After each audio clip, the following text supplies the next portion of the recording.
Good morning, everyone. Welcome to the special business meeting for the District of Squamish on Tuesday, April 28th. Hatsqualwin, Quistilikamuk, Squamish, Oameo. As always, we are meeting on the traditional territory of the Squamish Nation.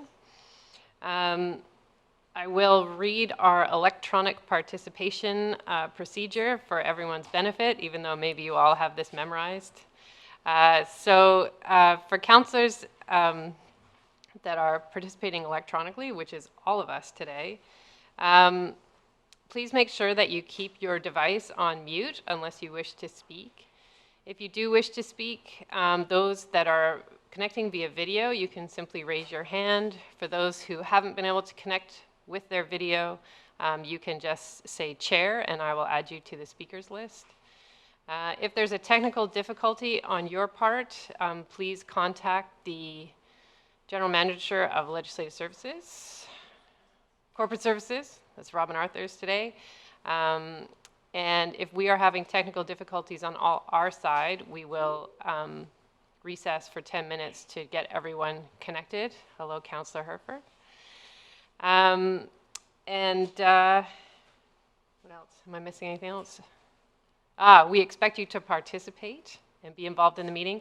If you are going to leave the room for whatever reason, if you could just signal to me or send me a message in the chat function that you have to leave the meeting, and I will let the minute taker know so that we can record when you are present and when you're not. For those on the phone that are not connected via video, you also need to let me know if you are leaving the meeting for whatever reason, so that can be recorded in the meeting minutes. All right, without further ado. Motion to adopt our amended agenda. Moved by Councillor Stoner, seconded by Councillor Pettengill. All those in favor? Opposed? Motion carried. Oh yeah, I forgot one other thing. If you're voting in favor, you do not need to raise your hand. Only raise your hand if you're voting opposed on any motion. Thank you. Okay, so the agenda is adopted. First up on staff reports is the 2020 Clarke Guilford intersection and active transportation projects. This is the RFQ award, and I will turn it over to Mr. Morwood, who's joining us. Thank you. Good morning. My name is Jesse Morwood. I'm the Capital Projects Manager for the District of Squamish. Today we're looking to award two separate tenders, and I'll go through them independently. The first one is the Clarke Guilford intersection realignment and active transportation project. So this tender is actually comprises of a few different project sites. The first one is the Clarke Guilford intersection and corridor trail upgrades. So really the main purpose of this project is to improve overall safety and efficiency, safety for pedestrians and traffic, and efficiency for traffic. So what this effectively means is that the main priority of traffic will be given to Guilford rather than the current alignment where Clarke has the priority movement. So Clarke traffic would stop at Guilford and then proceed on to Guilford. The second part of this is building a 3-meter wide pathway along Clarke, basically from Guilford to the Highway 99 Clarke intersection. So this is effectively an extension of the existing corridor trail to that highway intersection. The last piece of this is there will be some safety upgrades such as improved lighting and crosswalks at this intersection. The second project that's part of the same tender is upgrading the Discovery Trail connection at Industrial and Highway 99. Currently, it's a fairly narrow connection to the highway, and we've had lots of instances of cyclists and pedestrians running across Industrial. And we're really trying to encourage people to use the crosswalks at the highway, but by providing them a better access and really discouraging them from running across the road. This tender is approximately $450,000. We're still in negotiations with Alpine Paving, so that price will likely go down a bit. They were the sole bidder on this tender, However, prior to prior to us tendering the project, our engineers did do a cost estimate, and the price that they submitted is actually a little bit lower than our cost estimate. So we're feeling confident that the price is reasonable. The second project that we've tendered is the active transportation government road tender. Alpine Paving was also the lowest bidder on this one.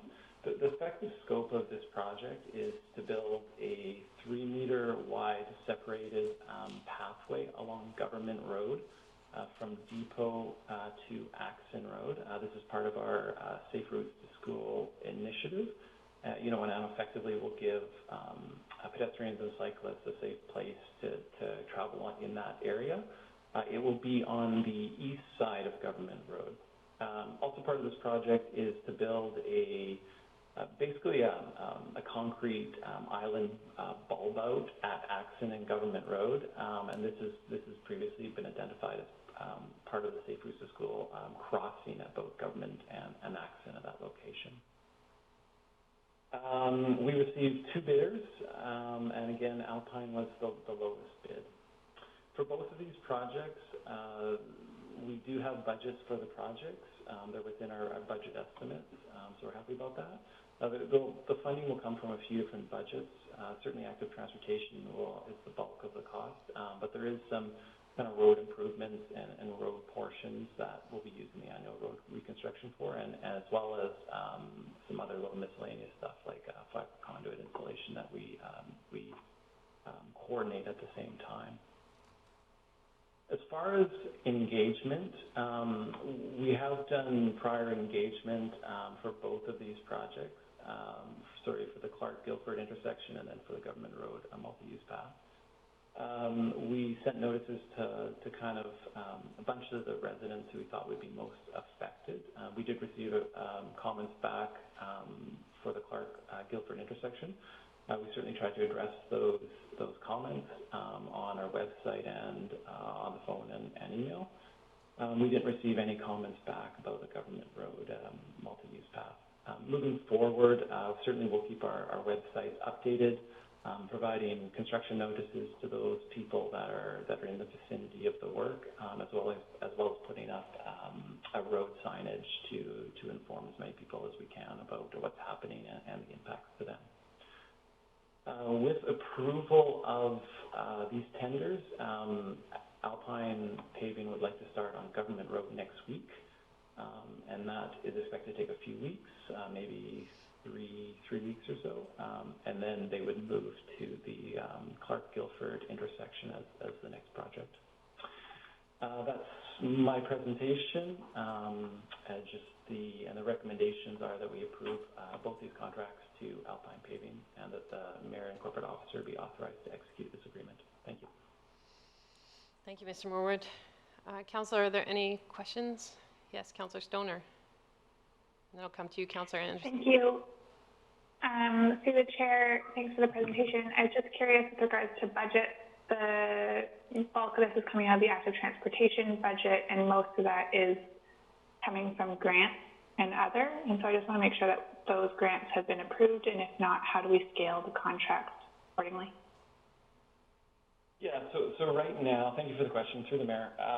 Right now, we're effectively self-funded, so we have enough money in our budgets to pay for these contracts.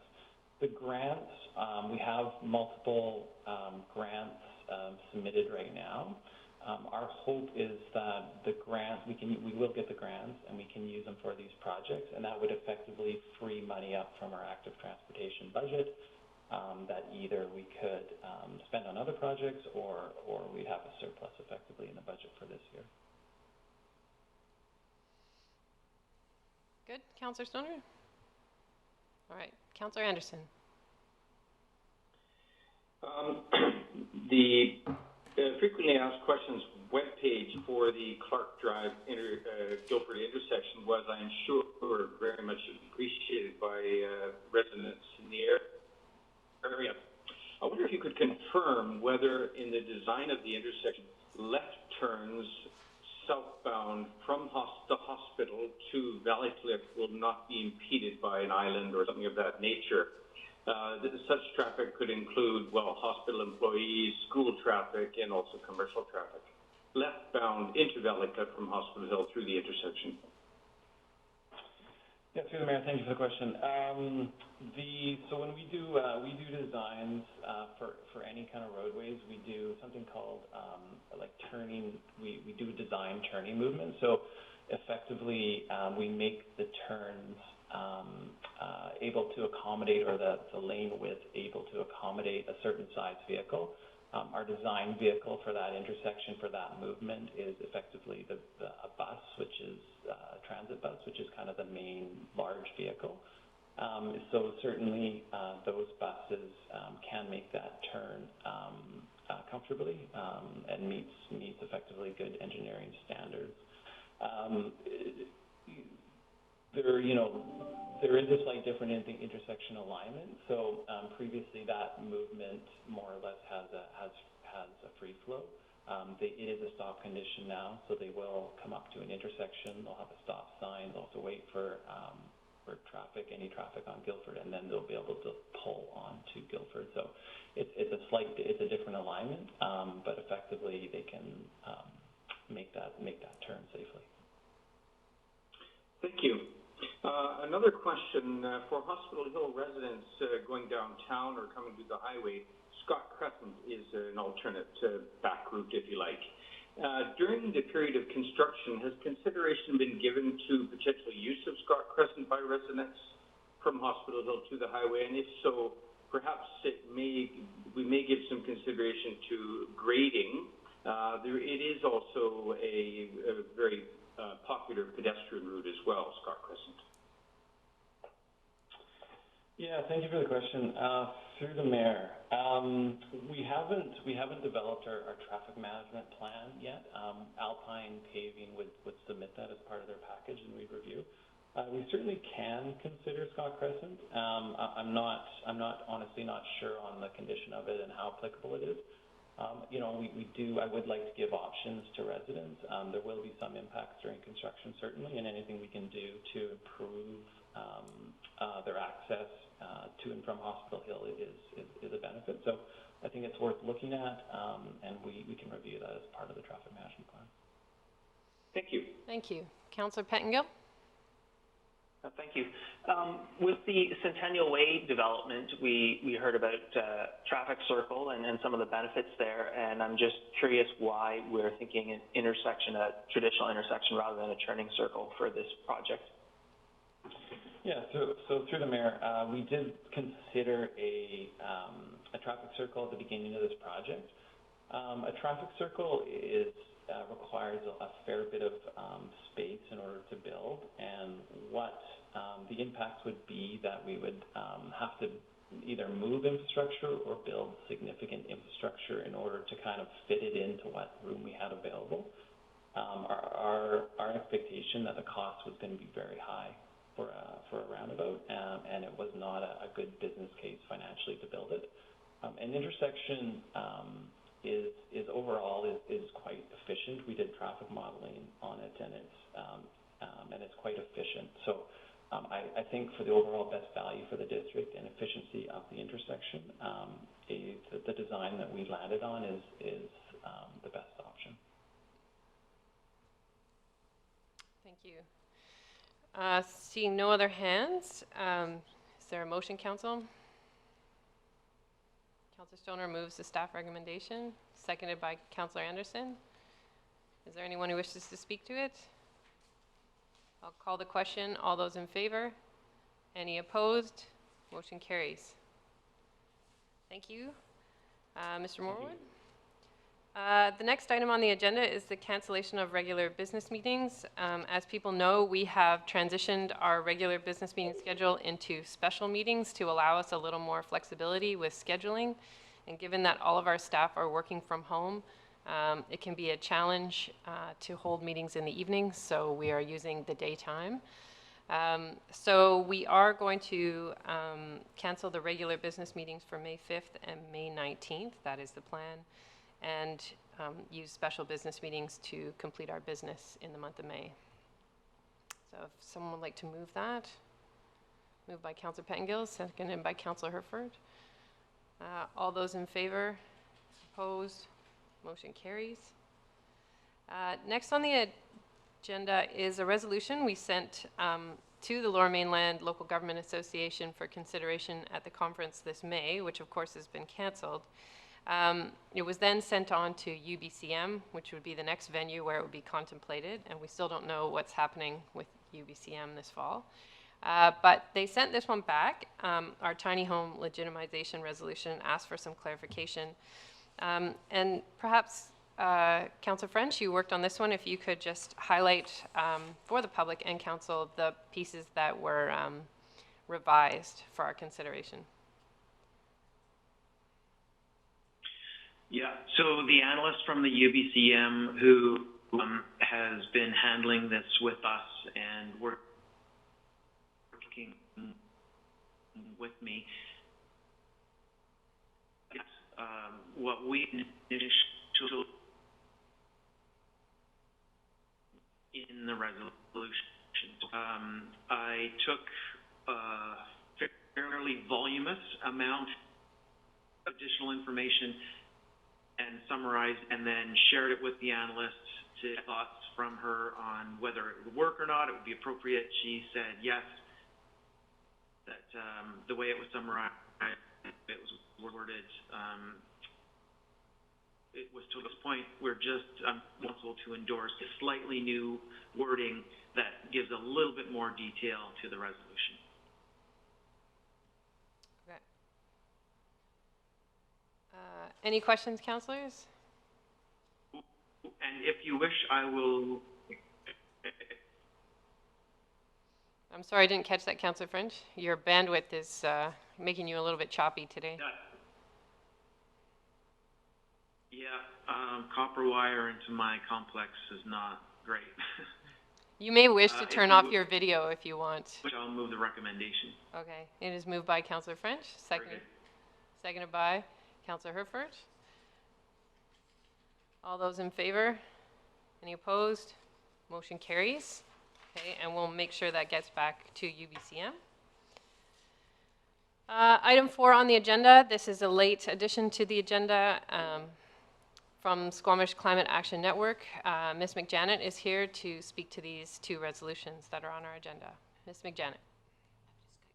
Great, thank you. Good morning, Council. My name is Sarah McJanet, planner with the District, also liaison with the Squamish Food Policy Council. Also on the call, we have Gabrielle Barnes with Squamish Can. She's the grant coordinator and also lead for the garden project rebuild. So we have two late motions before you requesting district support for Squamish Can's recent applications to Farm Credit Canada and Community Food Centres of Canada. And the fund application deadlines did come quite fast and furious, and within the last 10 days or so. And so the Squamish Can has submitted last week and the week before applications, but would like to follow up and request formal municipal support to provide to the funders. We do acknowledge this is not the ideal order of things. We've had that conversation with Squamish Can, but staff have reviewed both grant applications. They are in line with ongoing food security and COVID response initiatives. I can see the presentation up on the screen. So we've got the two grants outlined there. Before I quickly summarize them, I just want to highlight, firstly, that no additional municipal funding is being requested beyond staff in-kind liaising through our ongoing partnership with the food initiatives through Squamish Can's Food Policy Council. Both grants would require and involve funds, however, to flow through the municipality as trustee or receiver, and then funds could be transferred to the nonprofit organization, Squamish Can. I'll move to the two different grants. Firstly, on the right side of the screen, you can see the grant from Community Food Centres Canada. This is a Good Food Access Fund. It's a $3 million fund that has been created Community Food Centres of Canada is part of Food Secure Canada. It's a pan-Canadian alliance of organizations that are working towards food security and sovereignty. Squamish Can has made an application for $16,500 for short-term food access to address existing and anticipated food access needs that have been amplified by the COVID pandemic. The fund, as I said, is established to flow through community-level organizations. And what Squamish Can has proposed is to work with community partners to provide supplies and services such as plant starts, seeds, soil delivery, and educational supports for people to grow food at home, and prioritizing folks in the community who wouldn't or cannot easily access materials and resources due to physical and financial impacts of COVID. So elders, seniors, and food insecure children and families and folks in the community. We do know in the work through Squamish Can and the Food Policy Council that the community is concerned about food availability and prices. A lot of people are responding by planting gardens at home, but they are struggling to access supplies and services, and some also could benefit from additional resources and experience to be successful. So in working with community partners such as Squamish Helping Hands and the Food Bank, we know they're receiving less fresh food donations. There's increasing demand, and they also don't have the full capacity to manage the vegetable garden boxes that they have that normally supplement the vegetable supplies. They have asked for help with fresh food donations and managing gardens. And in addition, Squamish Can has reached out to Squamish Nation staff who have identified assistance and some helpful support with growing foods through the Nation's Garden program. So that is another partnership that we can work on. Squamish Can is currently building garden and food literacy education services online through a campaign, Let's Grow Squamish, and scaling up the programming to help support people. So this fund, through the Good Food Access Fund, is to help support that excellent work that's happening. The second grant on the left-hand side of the screen is through Farm Credit Canada, the Agri-Spirit Fund. This is a grant for $25,000 to support Squamish Can's replacement community garden build-out at 1170 Bailey downtown, adjacent to the tennis court. And proposed funds would go towards land clearing, establishing a water connection, acquiring soils and lumber to build 130 plots at the new site to significantly expand food growing capacity. And there is a 5-year license, even though on the slide it says 4, I was mistaken. A 5-year license was issued to Squamish Can for this garden build-out in December, and Squamish Can, as the licensee, is responsible to build that out and all costs to bring water to the site, for example, and the standard terms, insurance, and indemnifications are included in that license. On the next slide, please, you can see I just added an image of the new garden license area at 1170 Bailey. And for those that are curious about where that has been, where that's going. Next slide. Finally, we just have the resolutions before council, so I'll read those out for your consideration. Firstly, that, and sorry, these are a bit wordy, but we tried to do the job, that the District of Squamish support and agree to receive funding on behalf of the Squamish Climate Action Network grant proposal to Farm Credit Canada Agri-Spirit Fund for $25,000 towards Squamish Can's new community garden build in downtown Squamish. Quite a mouthful. Secondly, that the District of Squamish support and agree to receive funding on behalf of Squamish Climate Action Network grant proposal to the Community Food Centres of Canada Good Food Access Fund for $16,500 for food relief and expanding community food growing capacity for individuals impacted by COVID.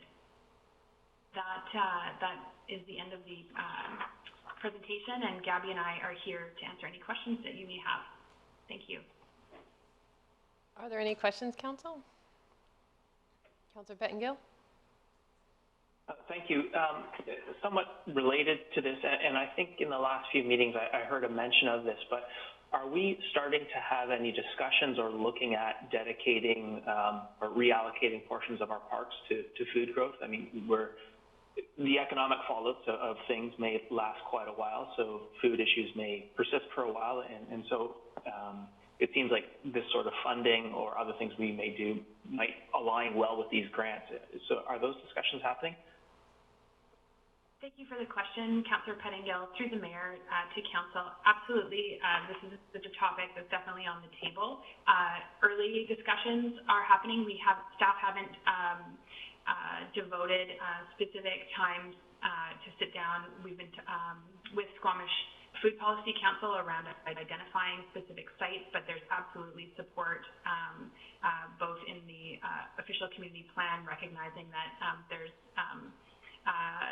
co-benefits of including food growing on public land. So we identified opportunities in sort of more broadly in parks, and underutilized boulevard areas, things like that. So that's the next step for us to look at additional areas. And the new site in the downtown near the tennis courts is a great example of that getting underway. Any other questions? Yes, Councillor Stoner? Thank you. Through the chair, I'm just curious if we need to amend our financial plan to allow for the flow through of money, or is it something that we can manage without identifying it in our budget? That might not be a question for Sarah McJanet. No, I'm just looking at Ms. Arthurs to answer that. Thank you, Mary Elliott. No, we don't need to include this in our budget as it is not our project. It's a flow through. So we're just receiving, there has to be a government receipt and then we'll flow it through to CAN. Thank you. All right. Ms. Arthurs, can we do these at the same time or should I do them separately because they're two separate grants? Two separate grants. Anybody want to move the first one for the Farm Credit Canada Agri-Spirit Fund for $25,000? Moved by Councillor Herford, seconded by Councillor Stoner. Any comments? All those in favor? Any opposed? Motion carries. And on the second one, this is for the Canada Good Food Access Fund for $16,500. As moved by Councillor Herford, seconded by Councillor Stoner. All those in favor? Any opposed? Motion carries. Thank you so much. Thank you, Squamish Thanks, CAN. Council. Have a great day. Thank you. Item 4.1 on our agenda is correspondence from our MP, Patrick Weiler, with a long list of all of the schemes and support that have been created in light of the COVID-19 pandemic. This is to receive for information. Moved by, I'll move that, seconded by Councillor Pettengill. All those in favor? Opposed? Motion carries. We have correspondence that is referred to staff. The first is from West Staven about opening the library. This was responded to by Ms. Arthurs, but also the librarian. Director of Libraries, Hillary, has responded to it as well. I think there are plans afoot to try and get better access to the library at this point. So I know people are waiting to get some new books. So we'll look forward to that when it happens. And the second was a letter about just concerns around our response to COVID-19, which has been responded to by Mr. Buxton. So that council receive the above correspondence for information. Moved by Councillor Stoner, seconded by Councillor Herford. All those in favor? Opposed? Motion carries. Someone might have their microphone on. I was hearing a bit of an echo. Okay, next up. Can you see who's not on mute? Doug, gotta put yourself on mute. Yeah, I'm trying.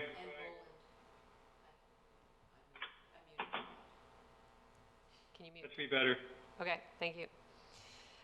Okay, item 5, staff reports. This is our financial plan amendment discussion. So, of course, council has been aware that this has had a big impact on our community, but it also has impacted local governments as well. And we're not alone in looking back at the budget we approved in February to just understand it in light of the impacts of COVID-19 and what it might look like for the rest of the year.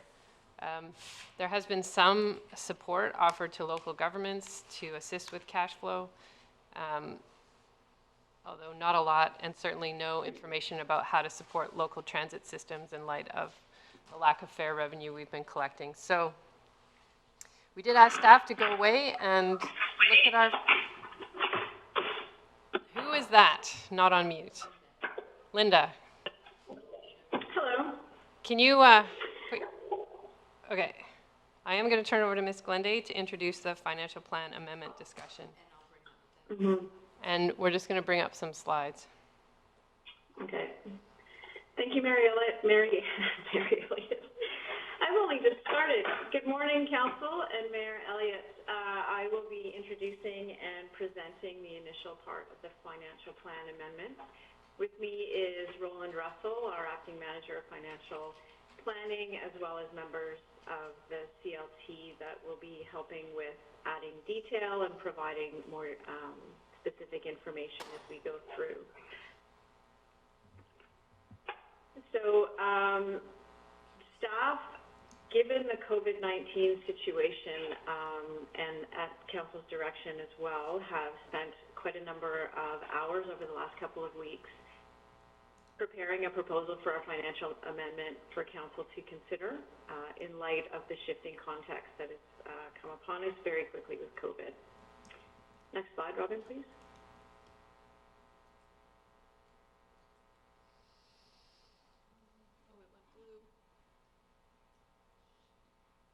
Hang on.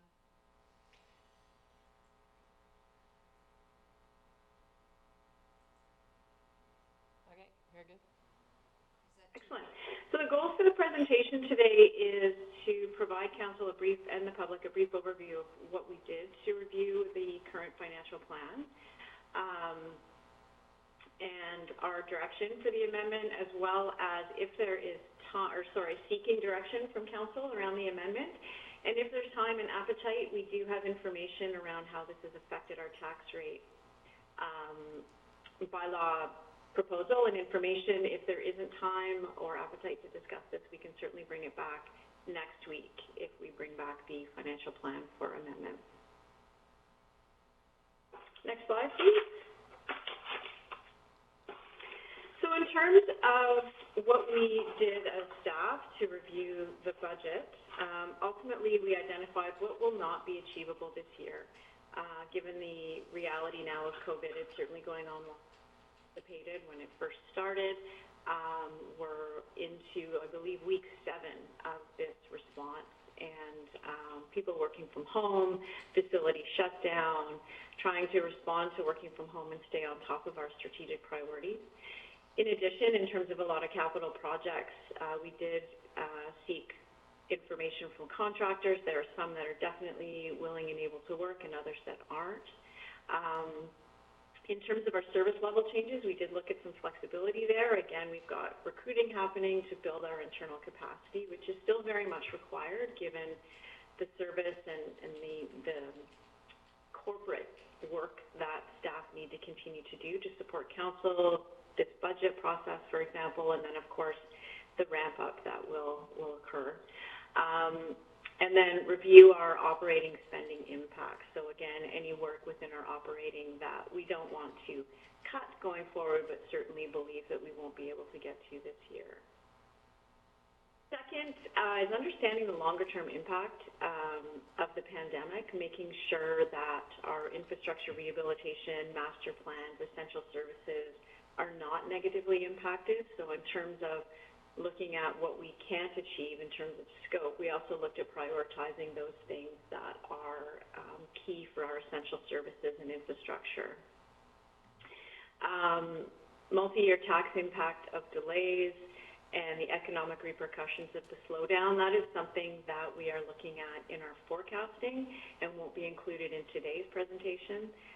But so that council and the public are aware that we have our eye on that ball in the event that this goes on much longer and there are deeper repercussions.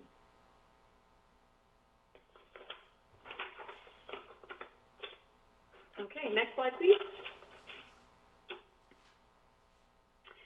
So the first thing we did was look at revenue deficits. Certainly, we are experiencing revenue deficits because we had to close Brennan Park Recreation Center itself, as well as any programming where we couldn't maintain social distancing, which in recreation is most of it. We did at the beginning provide childcare through Brennan Park Recreation, which we're quite proud of because through March break and the initial response, it was very challenging for a lot of people, especially essential workers with childcare needs. Transit revenue, given the physical distancing measures in the rear door entry, we are no longer able to collect transit revenue. There is a potential slowdown in development permitting. Again, this is going to be a later forecast brought to council. Our initial amendment here is the immediate term, the immediate and medium term impact of COVID. Should we get into a longer term recession or response, we'll definitely be bringing something back again, and staff are working on that forecasting. So in terms of our management response, what we asked managers to do is to reduce projects that just are not achievable in 2020. Our ability to manage the scope that we first outlaid or committed to in the financial plan that was adopted in February is now not possible. As mentioned, some delay hiring, so not shaving or reducing our capacity that we strategically brought a project forward and identified that we need for continuing services, but likely with this, 2 to 3 months of working from home and trying to stay on top of things, it's been difficult to hire, so there will be savings there. Conference and training expenses was an easy one because this year it's very unlikely that any conferences will occur. Training, we didn't bring it to zero because we feel that there might be webinars and they're still important in terms of employee development, maintaining professional certification. The financial financing, so there are also capital projects that will have to be delayed into future years, and the debt financing of that allows for savings. And lastly, we do not budget for a deficit, but in the event that that happens, our reserves are healthy and we are able to balance our budget should that happen at the end of this year.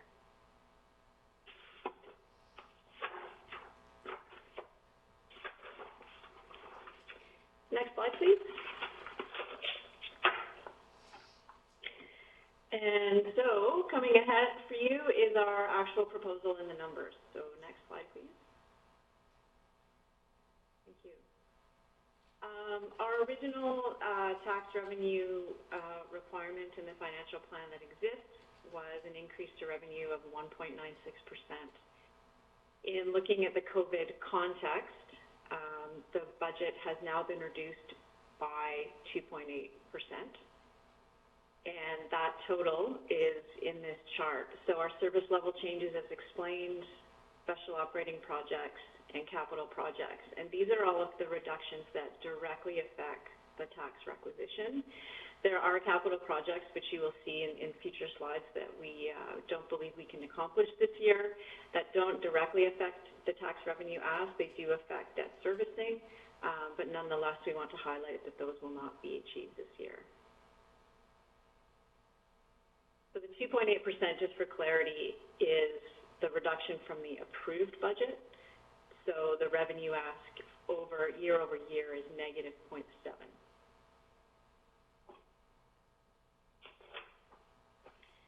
Next slide, please. These are the specific special operating projects that we believe, after analysis, won't be achieved. CAO strategic support, that was going to be a contract position hired to assist with my achievement of the CAO strategic goals. I'm still planning to hire that, but the COVID response over the last 7 weeks has created a delay. other elements of that project, which is specifically around Truth and Reconciliation contract. That contract has just been awarded, but I will be using consulting budget and not doing any other consulting type work this year so that we can balance it out. So that's a reduction, not a complete elimination of that hire.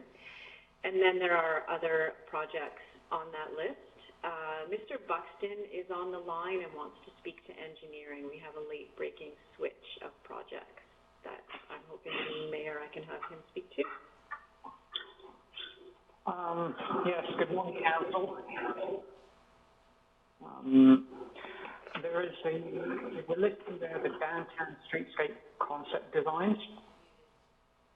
Our preference would be to, I'm just going to send Council a quick email that summarises this change, is that we actually think that project can be achieved, and our preference instead would be to reduce the transportation master plan funding this year by 50,000.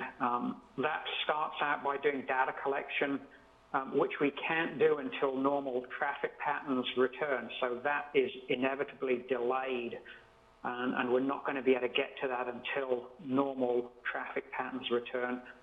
And then the other one is the multimodal transportation hub study. That needs to follow the transportation plan data collection. So those things sort of stack up behind each other, and we're waiting for traffic to return to normal. So we can shave a little bit more out of that special project budget by keeping the downtown streetscape concept designs, and instead we're delaying work on the transportation master plan that can't be done and following that the multimodal transportation plan.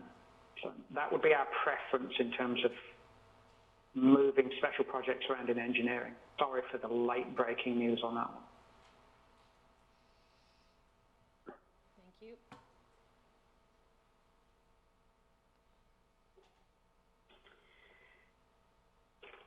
Okay, in terms of capital, if we could go to the next slide.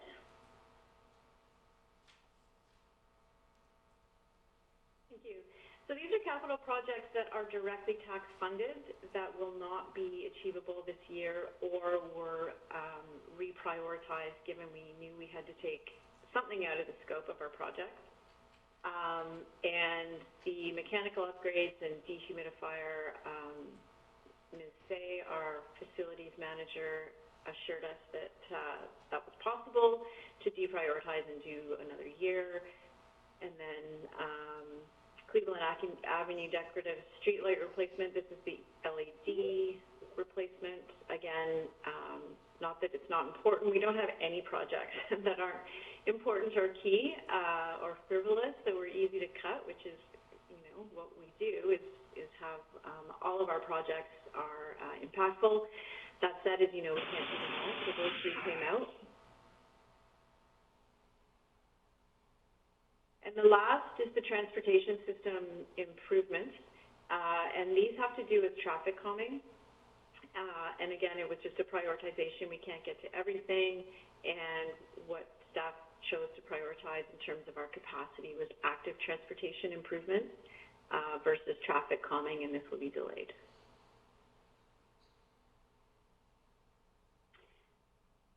Next slide, please. So this is a long list, and these are all of the capital projects that are being delayed because of the scope, essentially. They don't directly affect taxation, but we're confident we cannot achieve them. They also do not affect long-term infrastructure or rehabilitation. We are ensuring that those projects are intact. Brennan Park renovations, we did not get the grant, so that's an easy one. Henaic Park dike rehabilitation, this is a combination of municipal funding and grant funding, so we are not slowing that work down. It's just more of a financing shuffle in the budget. Mr. Buxton is on the phone. I won't read through all of them, but another one that might be a concern for you is number 9, the wastewater treatment plant design. This one we are simply delaying the design and pushing it out in terms of scope. We are not stopping that work.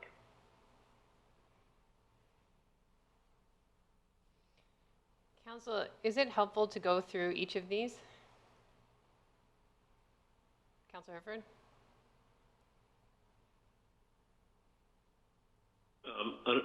Thank you. I'm not too sure that I need to go through each one, but I do have a question, but I don't know if that'll add up to us asking 9 questions about these 9 items. So I'm not sure how you'd like me to proceed. Do you want me to just start with my question and see where we end up?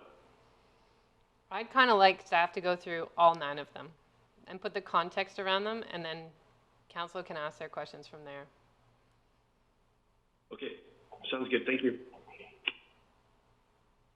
Mayor Elliott, with Mr. Buxton on the line, I believe that he can provide clear context rather than me interpreting. That'd be great. Information. Okay, thank you, Madam Council. I can certainly try. As Ms. Glenday said, number 2, the Wenea Park Dyke rehabilitation, we have funding for the design work that's ongoing, and that isn't going to stop. What we're proposing here is to push the municipal portion of that funding into 2020, recognizing that the actual work on that, and in 2021, the actual work on that is actually going to occur in 2021. We're assuming that we are going to be successful on that grant application, and that will fund the work in the interim. Frankly, if we don't get that dike, get that grant, we are going to have to revisit how we fund that project anyway. So that really is, it's not delaying the work, it's moving the funding between years, the municipal funding. Pioneer Way Extension, that's a reduction in the consulting fees we're spending on the design this year, recognizing that given where we're at, we're not going to get through all of that work we anticipated. The work will continue. 4 and 5 reflect the fact that there's less work that the developer is going to accomplish on those projects on the oceanfront development. Rail crossing improvements, again, we did not get the grant from CN or from the government, so we're moving those into subsequent years when we have the funds necessary to achieve. But we are keeping a small amount of the $200,000 in that to do some work this year. The tennis court conversion is self-explanatory. That simply is moved into the subsequent year. The water system replacement is an additional project that we had budgeted related to an issue in Parker Road. So we had added, I think it was 1.1 million, I think that's the right amount, into the 2020 budget on top of the normal rehab program. We're now simply suggesting that that's no longer necessary at this time and can be done in 2021. And the wastewater treatment plant design, again, it's a recognition that work will continue, but we are simply not going to get as far through that design process as we anticipated. So we are saving a portion of the design fees on that project. So hopefully that gives council some information on those 8 or 9 projects. Okay, so maybe I'll stop here and just see if there's any questions from council on any of the slides we've seen. So I've got Councillor Herford and then Councillor Race. Yes, thank you. My question is around number 6, the rail crossing improvements. And I understand, is there I was concerned about the timeline about getting these improvements done. Thank you. And if you could refresh me on what that timeline is and how this would affect that. We will not meet those timelines, and it was likely that we never would have done, even if we had received the grant funding. I believe the deadline is the end of this year or sometime during this year. It's coming very quickly, and the number of crossing improvements that we have to make are significant. So it's unlikely we were ever going to meet that deadline. We are not unique in that. There are many communities across the country that are in the same situation as us. Okay, thank you. Thank you. I've got Councillor Race and then Councillor Anderson. Thank you. My question is with respect to number 7, and the reason for what is the reason for putting it off into the next year? And the reason I ask that, is because it strikes me as one of those things that people might be able to do and meet social distancing requirements going forward. And the general mood seems to be that people should try to start getting outside soon. And so I'm wondering if that's not a possibility this year.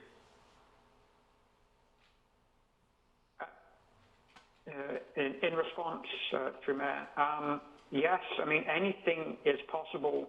We simply asked our managers, which of the projects are we unlikely to be able to get to? And this was one of the projects that came up. They weren't selected on any other sort of criteria other than ability to perform. So is this a matter of just staff capacity? Is that the issue then? In part, yes. I mean, we have lost some time on this, and as you'll see later on, there have been some delayed and deferred hiring in the Public Works Department. So that department is running light in terms of its staffing budget this year. Thank you. Thank you, Mayor. Thank you, Councillor Race. Councillor Anderson, and then I'll come to Councillor Pettengill. Yes, with respect to the Horning Park Dike rehabilitation, in our budget discussions this winter, when the matter of dredging came up, that is the planning work for the dredging, it had been deferred another year. Diking and the priority of diking projects was referred to as rationale. I'm just wondering if there's any potential implications for scheduling of dredging planning work with this postponing of perhaps significant work on the Horning Dike to next year. Thank you. Well, just to be clear, we're not actually proposing to the Horning Dike change is really a financing issue. The work will proceed as fast as it was initially intended. It may be a little bit delayed, but not substantially. Getting started on that will be really contingent on getting the grant that we made an application for. At this point, we're simply adjusting the municipal financing on that project from 2020 into 2021. There isn't a substantive change to the work program on that project. Thank you. Councillor Pettengill. Yes, thank you. Two questions related to number 7, and for mostly the same reasons as Councillor Race, and the fact that a lot of the participants tend to be a more vulnerable population in terms of COVID, from what we understand it, and so providing these sorts of activities can be important. But as I recall, they were still had some grants outstanding. We agreed to proceed regardless of the outcome, but there's still some hope of those grants. Is that correct? And do we know the status of those? And I guess related to that, if a grant did come through, would that change our perspective on whether or not we needed to proceed with that this year? Through the Mayor, in answer to the first question, no, I'm not aware, and I don't know if Ms. Goldbeck is listening in. I'm not aware that any significant grants have been obtained for that project by the proponents. There was a small one, but nothing significant enough to allow construction to start. And the second question was... Gary, I'll just jump in and say I concur. There haven't been any grants obtained to my knowledge. The second question was, if the grant came through, would we change our decision on proceeding, or whether it is a labor issue? It's possible that could come back onto the schedule if a lot of that work was being managed by the proponents, but typically we like to, when it's our assets, we like to be able to manage that. So it may make a difference if we got notification on that grant in relatively short order. Okay, thank you.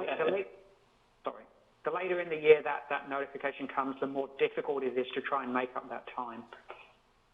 Okay, thank you. And the second piece is, even without proceeding, it doesn't preclude people from using the courts for pickleball as is. It's just it doesn't have the ideal pickleball lines and so on. Is that correct? That is correct. They would need to bring their own nets in and probably take down a tennis net, but it's not prohibitive at this point, no. Not easy, but not prohibitive. Thank you. one of the questions I had is, given that we've had to substantially change the way we do business, and we're also expecting guidance from the province of how to conduct public engagement and public hearings electronically, do we need to look at our IT budget and look at upgrading whether it's systems or access to bandwidth, or I think that's one of the questions I had as places where we might actually need to invest more money this year to deal with our new reality.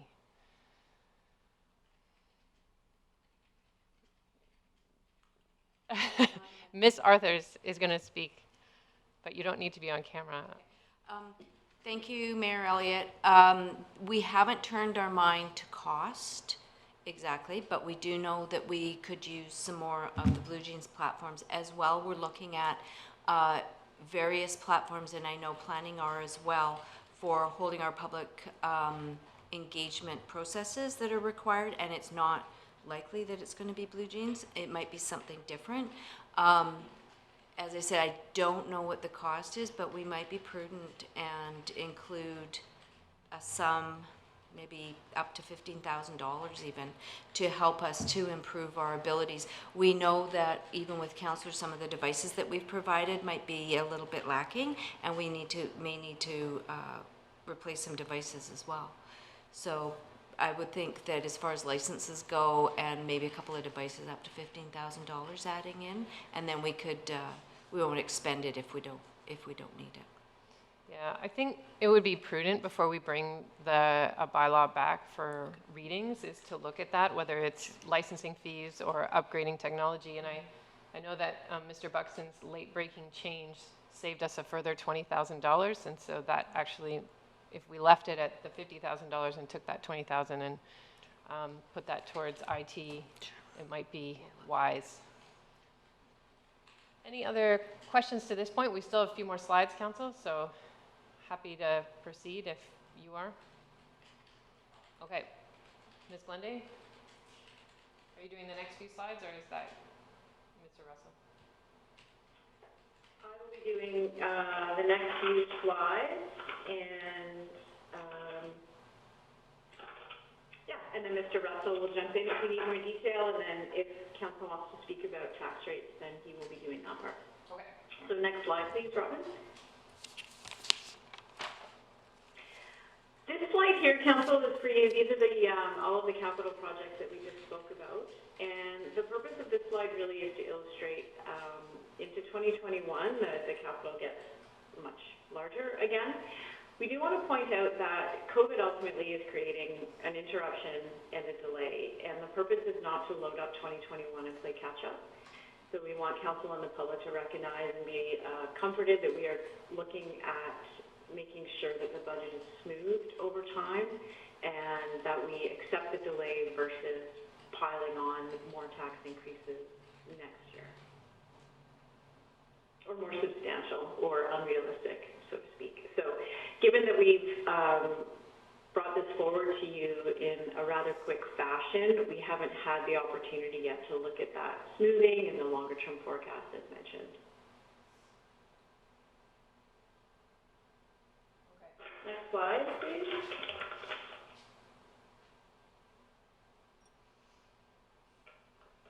This is capital, again, just indicating the total capital value that's been reduced.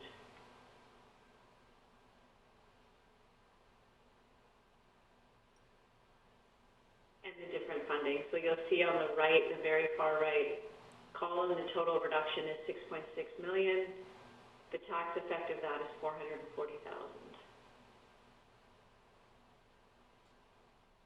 Next slide, please.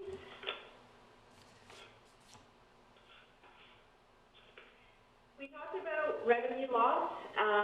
We're watching that very closely, and we're already experiencing revenue loss, primarily through recreation and transit. As Mr. Buxton indicated, at this time we are experiencing public works vacancies, and that's primarily our seasonal staff.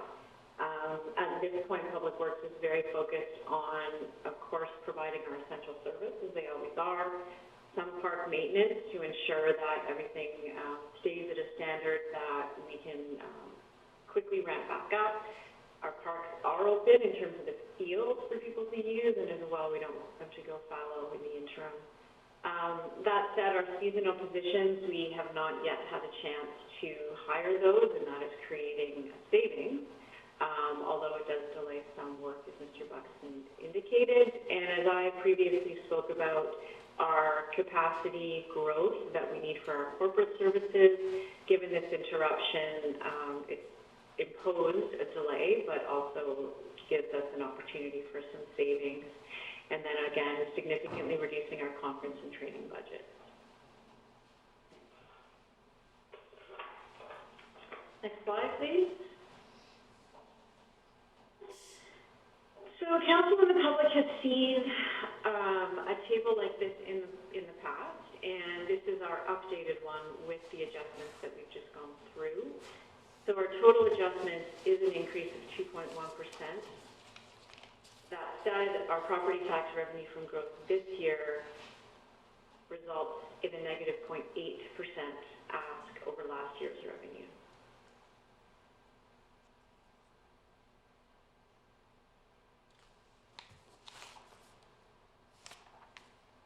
And that is the end of the financial proposal, or sorry, the financial plan amendment proposal. We do have information on tax rates if council has the appetite for that, but certainly open to questions to this point if you like. Chair? Yes, go ahead, Councillor Race. Thank you. So I wanted to go back to one of those slides, and I'm looking at Financial Plan Amendment 2020. It's the one that shows Winnock Park Dike Rehabilitation borrowing of $2 million. So it was about 2 or 3 slides ago.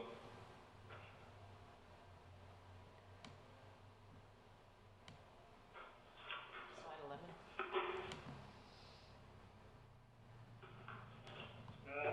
Yeah, I think that's the one. Yep. Bigger. So I'm looking at that, and I'm still not understanding. If we had it in our financial plan to borrow $2 million for the dike in 2020, my understanding was from a previous conversation we had around the emergency housing that's going into that park, that this year was a design year, and next year was substantial construction, and the design year we're refunding internally. But $2 million of borrowing this year doesn't somehow align with that. And now we're putting that into, I guess, into 2021. And I just wonder if you can clarify that.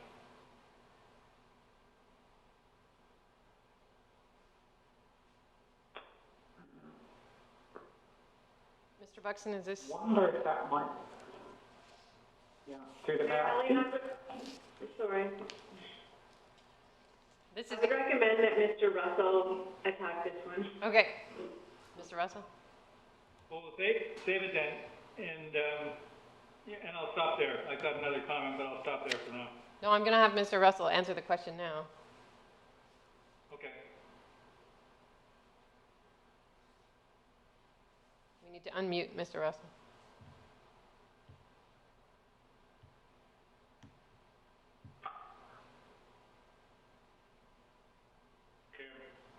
I believe I'm unmuted at this point. Yes. Okay.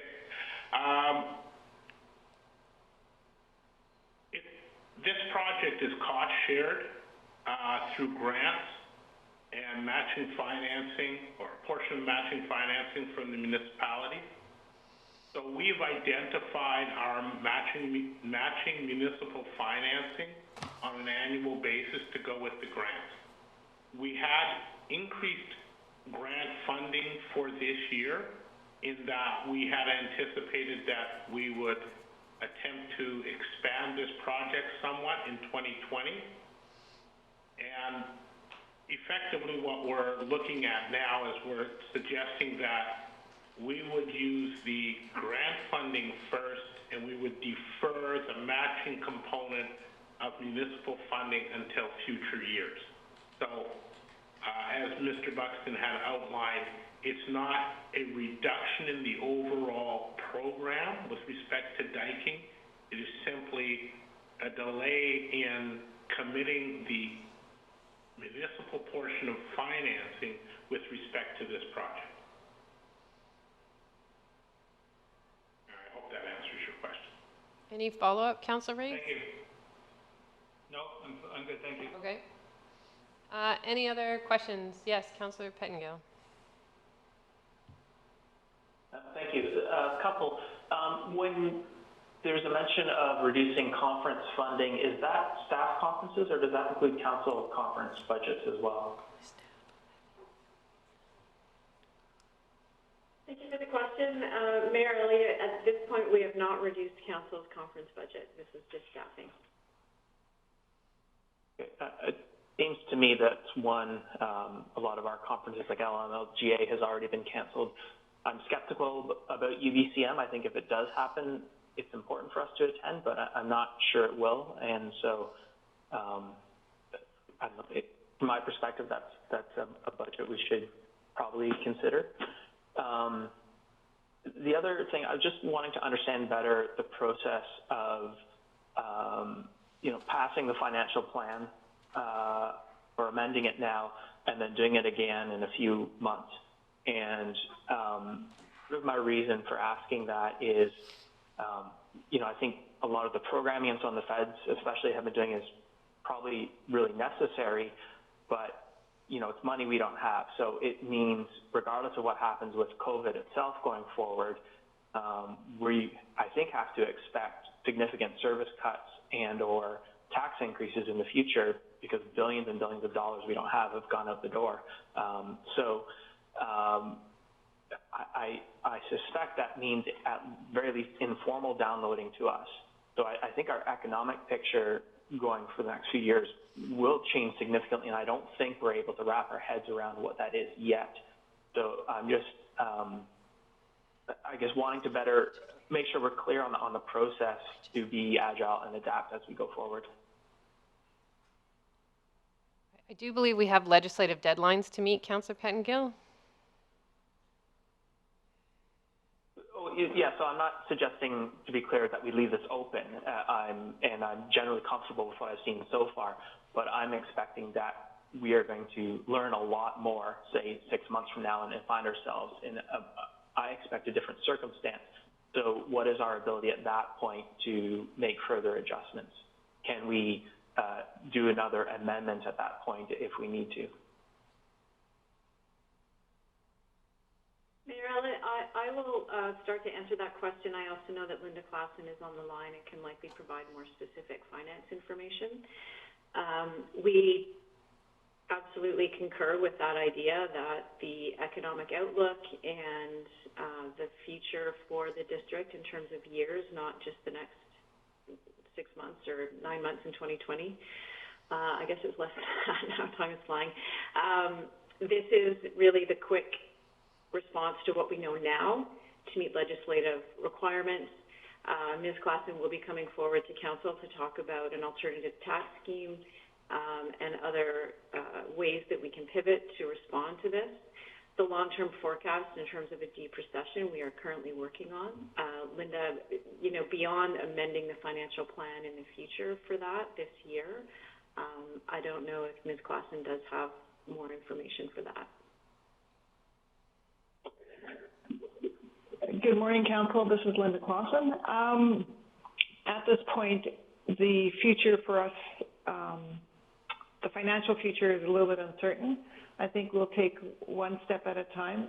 Right now, it's important for us to move on this budget so we can get the tax rates out as for May 15th-ish. And as Linda Glende did mention, we will continue to analyze and forecast our finances as we move forward through this pandemic. It is a very unprecedented and difficult item to forecast. So we need to be flexible and we need to watch it. We may not need to amend the budget It will depend. I will need to check with legislation exactly when the province would expect an amendment. Again, because this is unprecedented, I think we need to focus on what's in front of us right now.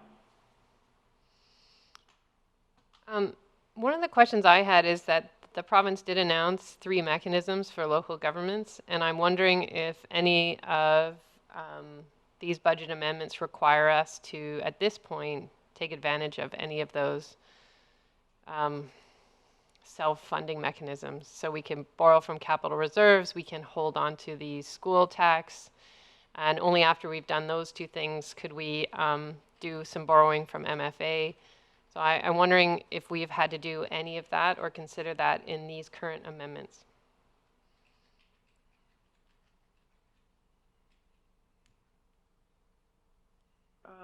I'm just looking at Mr. Russell if he wanted to respond to that in the budget. Through the mayor, the answer to that question is no. They do not. We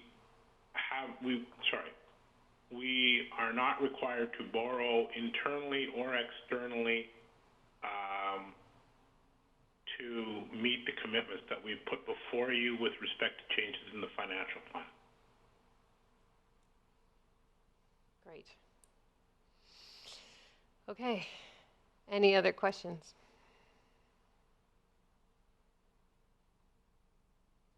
Okay, so Council, I know there's some slides about the tax rates, so if you'd like, we can do that now. Or if, yes, Councillor Race. Thank you. I have a comment, and I'm wondering if it's now or whether we'll have a general comment period at the end of this discussion. I can go either way. It's just I'm not sure what you intended. That's a good question. I think if you want to comment on the budget overall, and we're going to do the tax rate discussion, you might want to wait so you see the whole picture. Fair enough. I'll do that. Okay. Okay, so if we can go through the tax impact review.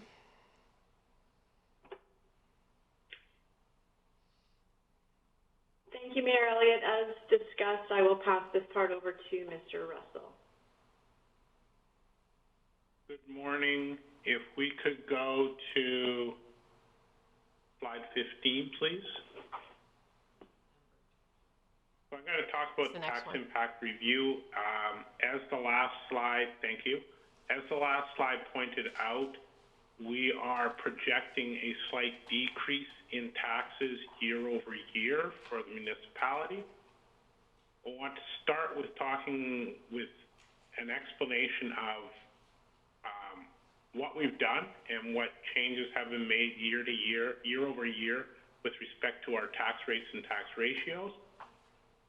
We have increased the port tax by 50 cents from 26.5 to 27. I believe that was an indication of support from council in previous meeting. We have reduced the business tax ratio from 2.63 in 2019 to 2.57 in 2020. The rationale for reducing the business tax is twofold. One, we felt that if we were going to reduce the revenue requirements to allow us to reduce taxes, the concerns that are prompting this, COVID-19 pandemic, are impacting businesses and households equally, and so we felt it was appropriate to reduce the business ratio so that business would also benefit from a reduction in taxes or tax rates. So both of those things have taken place. Next slide, please. As a result of this, in comparison to our original scenario, which was presented to maintain the financial plan, we are showing a reduction of approximately $840,000, and the result of that reduction of $840,000 and the slight changes in ratios for businesses, instead of the residential taxes increasing by 2%, we're going to find that the average residential tax will fall by 0.5%, and for business, instead of them seeing an increase of 4.2%, and keeping in mind the reason that that number is higher is because of the business ratio multiplier, that by reducing the business ratio, we can thereby reduce business taxes so that instead of them having a direct impact on the ratio, they are now going to see a reduction of 0.6%. So slight reductions in both instances. You'll see a slight reduction in light industry. That's primarily due to the fact that their assessment has fallen. In a major industry, which is the port, it has gone up. It's gone up by 2%, which is the rate of inflation. So we think that that's consistent to increase the port ratio.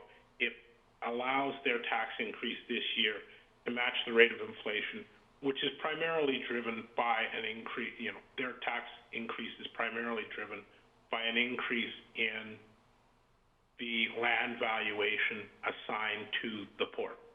Next slide, please. You'll see here that we have shown the average incidence of taxation for each of these groups. And I think the best place to highlight here would be the top yellow line where we talk about percentages. So you'll see average residential -5, that split. Single residential's going up slightly and strata's going down significantly. That's because of a significant change in assessed value, where single family assessed value went up slightly and strata assessed value went down. And lastly, you'll see that although the average business assessment went up by approximately 2%, we are showing an average reduction in taxes assigned to business by 0.6%. You will also note on the gray line, sort of middle of the lower section, you'll see the dollar amounts that taxes have changed year over year on an annual basis.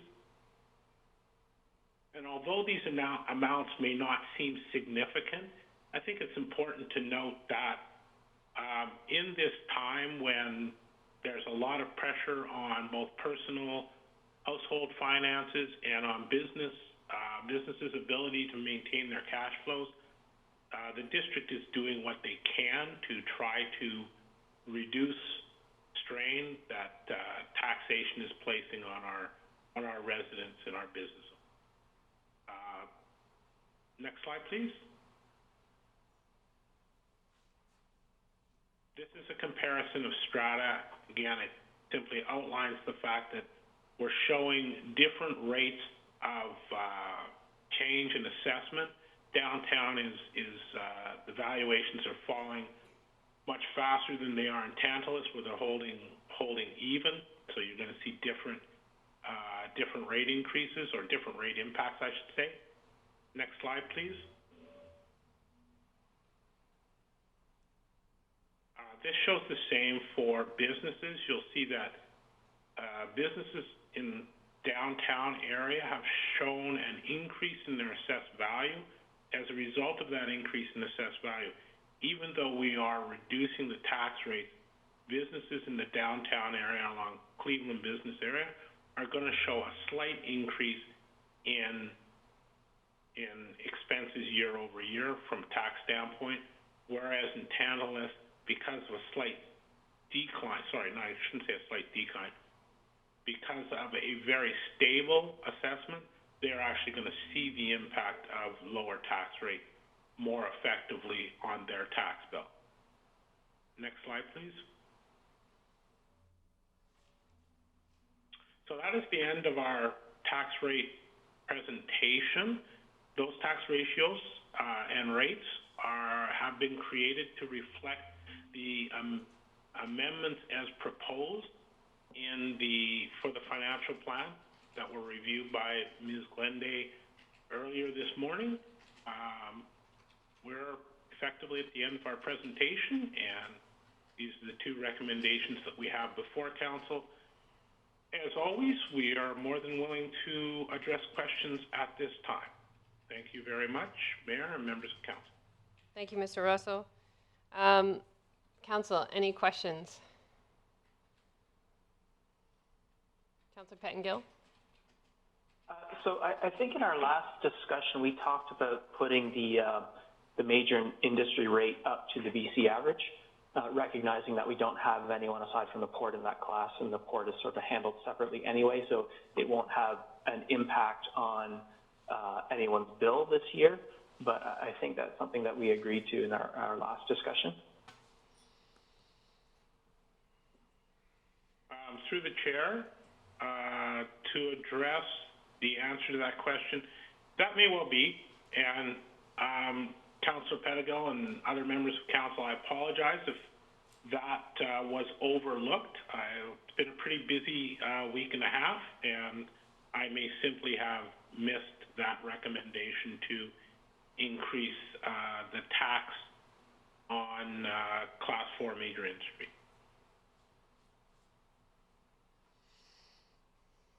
Do you have a follow-up, Councillor Pettengill? A separate item. Well, you've got the floor, so continue. Okay, thank you. And I would like to see that addressed as part of our changes. The other question, and I'm just asking this because it's something I see all the time, but just to be clear, we do not have the ability to tax businesses on Cleveland differently than businesses on Tantalus, and we don't have the ability to tax stratas differently than single families. We have a residential rate and a commercial rate. Those are the only two rates we have in terms of homes and commercial businesses. Is that correct? Through the chair, yes, that is correct. Those are the requirements of the Local Government Act as designed by the province of British Columbia. So, yeah, that's out of our hands. Yeah. So Walmart pays the same tax rate, or is in the same tax class as a small business. It may not seem fair, but that is the legislation. That is the methodology we are directed to use. Okay. Councillor Herford, did I see your hand? Thank you. Councillor Pettingill's question sort of sparked something. I was curious about as we're going through and making these adjustments, these are challenges that other communities are facing, and we're still speaking about provincial averages, and I was wondering how we've arrived at those averages, and they seem to be, maybe we should be saying historic average or something, because we're in such a time of change. So I'm curious about if we have any idea around the province how these rates would compare, given that we're looking and we like to compare ourselves as an average, and I get that that's the metric that we use, but everything's changing so fast. I'm curious if any of those sort of new numbers have been factored into these when we're being presented to us as averages. Unfortunately, the answer through the chair. Unfortunately, the answer to that question is no, they have not.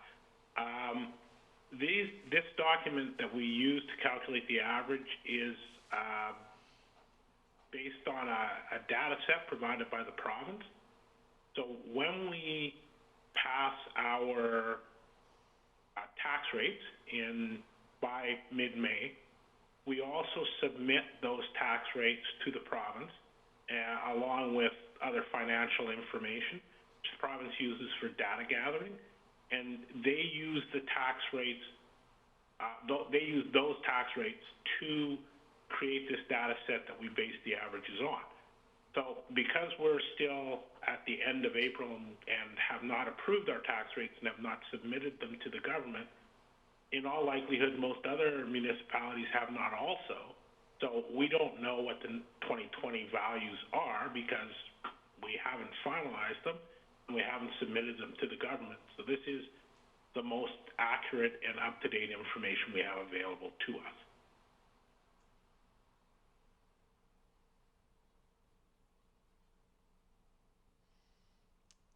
Any other questions? Chair? Yes, Councillor Race. Thank you. But on that point, the slide indicates that's based on 2018 information. Do you know when 2019 information might normally come out? Through the chair, I apologize. I think I'm going to give you the same answer I gave to Councillor Pettingill earlier. I apologize. That's a typo. That is 2019. I did go back and double check the documentation to ensure that I had the right year. I simply missed updating the date on this slide. Okay, thank you. And I'll just, while I have the floor, just concur with Councillor Pettingill. That was my recollection as well about the Class 4 rate apart from the port going to the BC average, 30 point, whatever it is, 26. Thank you, Chair. Thank you. So for clarity, Mr. Russell, the ratios are 1 for residential and 1 for Class 6.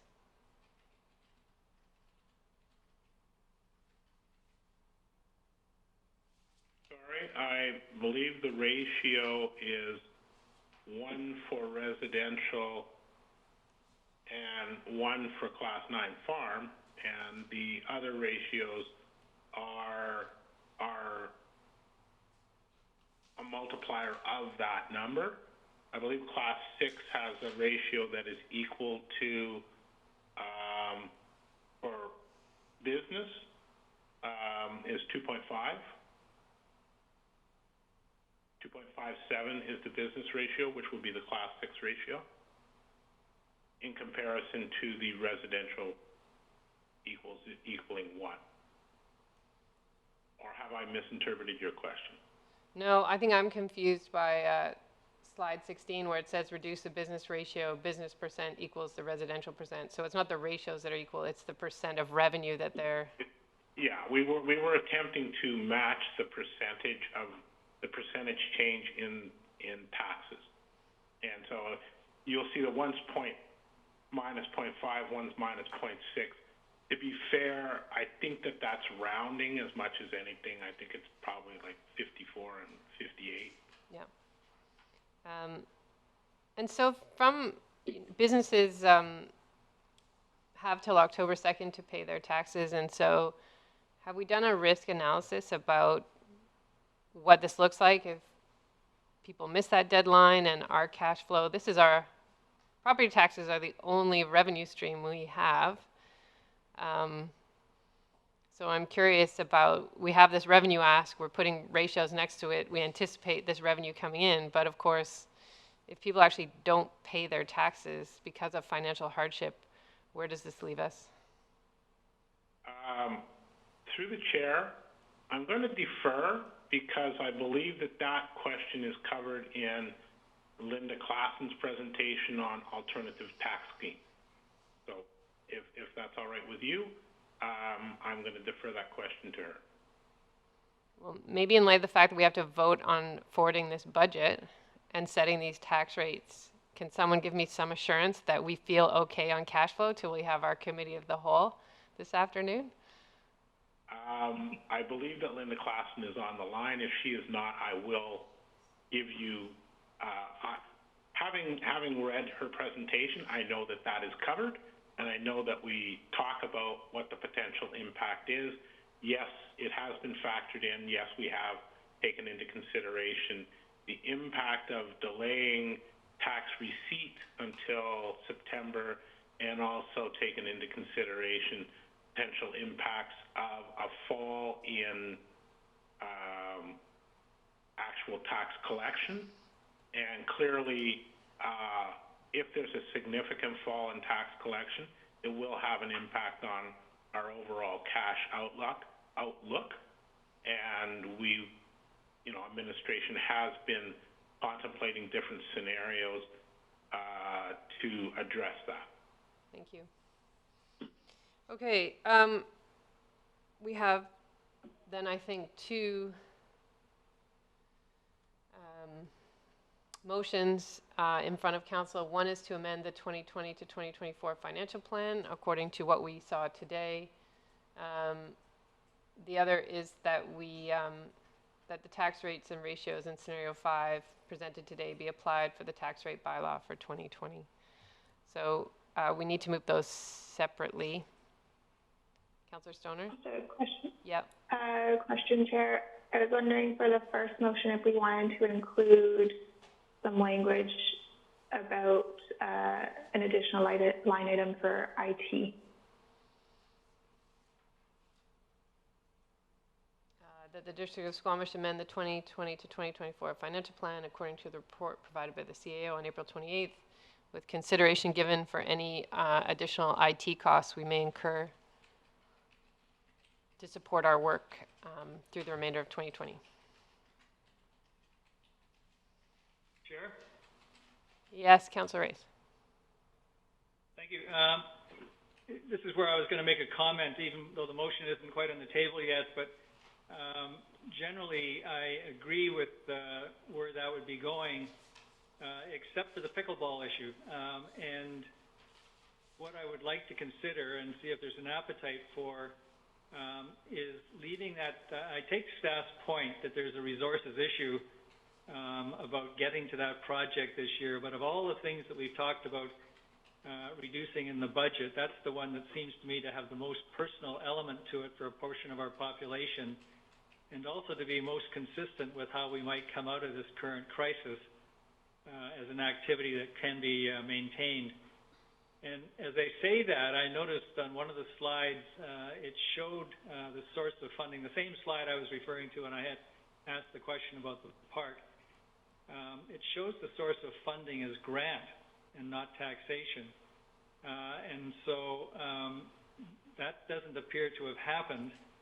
And so I would be suggesting that this go forward with that being changed to source of funding taxation, and leave it to staff's, I have faith in staff to do it if they can do it, to leave it to staff the option of going ahead with that this year if it's possible to do that. So I would move the motion with that particular change.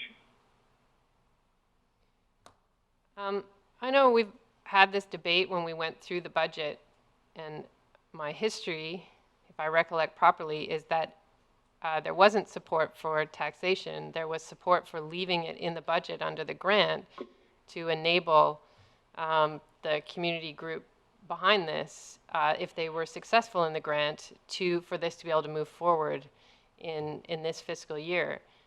The new information from staff today was we don't have the staff to do this. So I just want clarity from staff before we put this motion on the table. If Councillor Race is right, that we could do it if that money came through in a grant.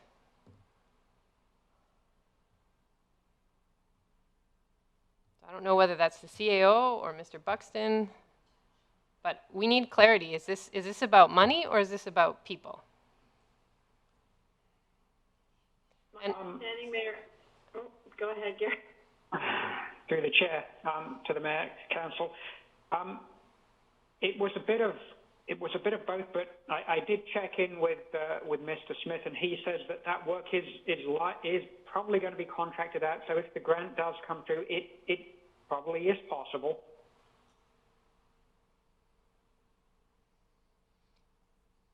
So what does this mean from the financial plan? Staff are proposing to take out the $50,000 grant, which didn't affect taxation.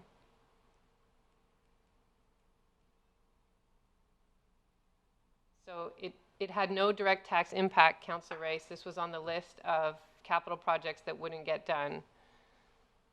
Mr. Buxton, if we leave it in as a grant, as we had proposed in February, if it comes through, you're now saying that potentially it could get done. It's possible, yes, that's correct. Chair? Councillor Race. Go ahead, Councillor Race. Thank you. No, and I recognize that, and so in my comment, when I'm talking about changing the source of funding to the extent of $50,000, it would have that impact on taxation. When we're talking about contemplating about a 0.8% decrease, to me that was a relatively small thing, and I think we have some flexibility if we wanted to make that decision. But I recognize that that would, to that extent, would affect taxation. So do you want to proceed with your motion? I am prepared to proceed with the motion, which would change, as I say, change taxation to that extent. So I'll move accepting staff's proposal with the exception of pickleball, which we move from funding from grant to funding from taxation. In effect, would go back into the special projects operating budget. So I'll make that motion. Okay, so we're going to separate that from the overall budget approval. You can make a motion just to move that particular project into special projects and be funded from taxation. I'll make that motion. Thank you. Is there a seconder? Councillor Anderson seconds. Does anyone wish to speak to this? Councillor Pettengill. After giving it some thought, I think I would not support moving this into taxation at this point. I do agree that from what I've heard, sports like pickleball and tennis might be particularly appropriate as we come out of COVID, but I don't have any sense of whether people will actually feel comfortable using it or not, or whether there's still demand at this point. And the courts, there is some indication that if a grant comes through, we can proceed. And the courts, as they are, may not be perfect, but they can still be used. So not proceeding with this does not preclude the continuation of pickleball or starting up again once COVID allows that. So given the many compromises I think we may have ahead of us, I would not support this at this time. Thank you, Councillor Pettengill. Any other comments? Councillor Stoner? I won't be supporting the motion either. We have had this conversation in the previous budget discussion, and even then I did not feel comfortable moving it into taxation, and given the current economic climate that we're in and the decisions that we need to make, I still don't feel comfortable moving it into taxation. So I'm happy to keep it there as grant funded if staff feel like they are able to execute if that grant were to come through, but I'm not willing to support taxation at this time. Thank you. Councillor Herford. Thank you. When I saw this appear on the list for today's meeting, I was a little confused because I believe that we didn't move to fund through taxation, and our conversations confirm that. And I'm happy with where we were, so I won't be supporting this motion. I don't think at this time it would be irresponsible for us. So if there's a grant that comes, then I'll be happy to see it flow through, and hopefully that work can get accomplished. But at this point, I'm not looking to put that onto the taxpayers. Thank you. Thank you. Any other comments? I won't be supporting the motion. I think keeping it in grant funding is the right thing to do right now. Every recreation group is going to have to reinvent itself in order to be active as we come out of these restrictions and move into the next phase. And so, as Councillor Pettengill said, there is a way to still play pickleball on these courts in the short term, even if they're not converted fully to pickleball. I think we have to be very cautious. We do not know what the future brings, and even though it seems like a small amount of money, we're all just going to have to be patient and flexible until this the impact of this reveals itself more fully. So I think all recreation groups are needing to think about how they will move forward and be part of protecting people's physical and mental health as we move into the summer months and then into the winter. So I'm happy where it sits right now as grant funded. So I'm happy to take it off this capital list if staff feel that they could get this done if grant money comes through, but I'm not willing to put it into taxation at this time. Any other comments? I'll call the question. All those in favor? Any opposed? Mayor Elliott, Councillor Herford, Councillor French, Councillor Pettengill, Councillor Stoner oppose. Motion fails. So we're back to the main motion, which is to approve the financial plan amendment as discussed today with the consideration of IT. Was a motion I put forward. We don't get a seconder. So is there a seconder for that motion? Seconded by Councillor Stoner. Would anyone like to speak to our financial plan amendments? Councillor Stoner.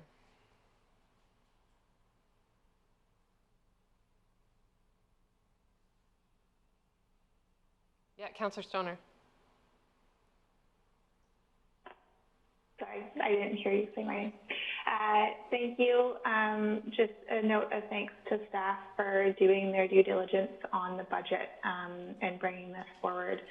I think my biggest concern was not necessarily to get the budget down to zero, but it was to ensure that we were not taxing for projects and work that we knew weren't going to get done as a result of the transitions that our organization has had to go through as a result of COVID. So I think that there is still lots of work that we expect to get done, and we know that our community and our citizens expect will be there when we come out of this pandemic and we figure out what the new normal looks like. There will be an expectation that we're still able to deliver that service. And I think that this revision of the budget allows us to be nimble and react to the changes that we're currently seeing, but also puts us in a good position to be able to support our community as we come out the other side of it. So thank you. Happy to support the motion. Thank you. Any other comments? Councillor Pettengill? I'll be supporting this as well, and also thank everyone for their efforts so far. I do see this as a first step, and I think lots of work still ahead of us, but happy to support this on that understanding that we understand there's still lots more work in the time to come. So thank you. Thank you. Councillor Herford, and then Councillor Anderson. Thank you. I'll be supporting this motion. I'd also like to highlight that throughout the budget process, I've been impressed with staff and fellow council's ability to work through and make the hard decisions in a world we already thought was difficult. And then this COVID crisis comes along and throws yet another curveball.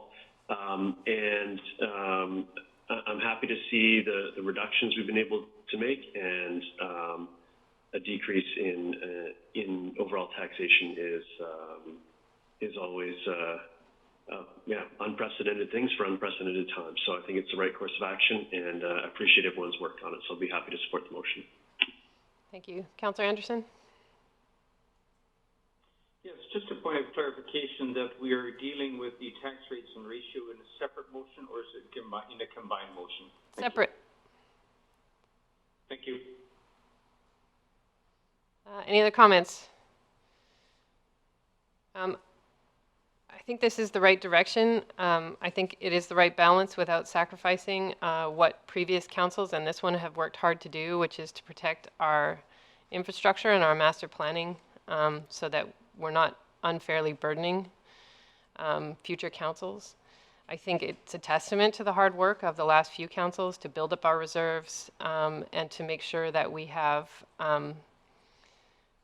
operating capital that we can use to help with cash flow issues. I think somewhere in the background an audit's been going on, as well as trying to finalize our financial statements. So our finance team has done an amazing job.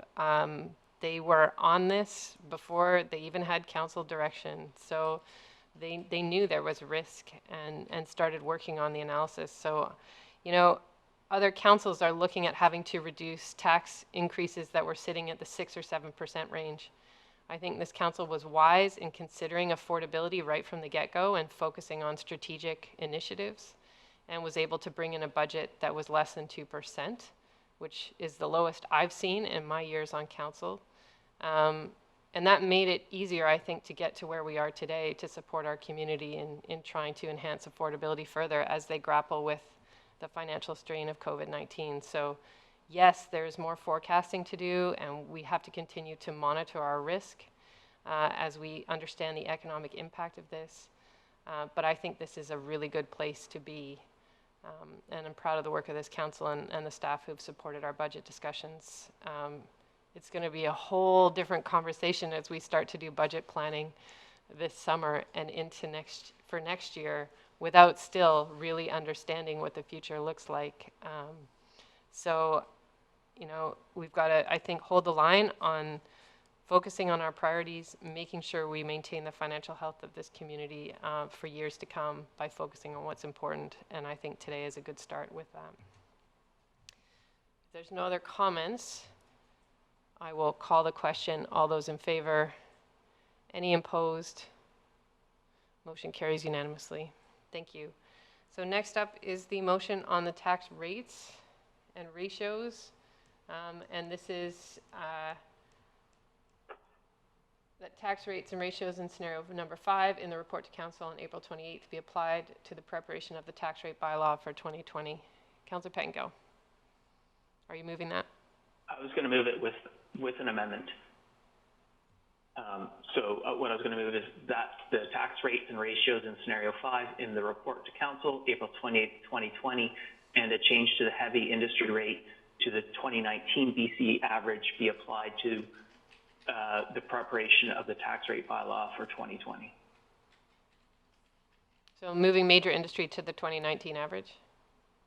Yes. I'll second it, Chair. Seconded by Councillor Race. Any comments?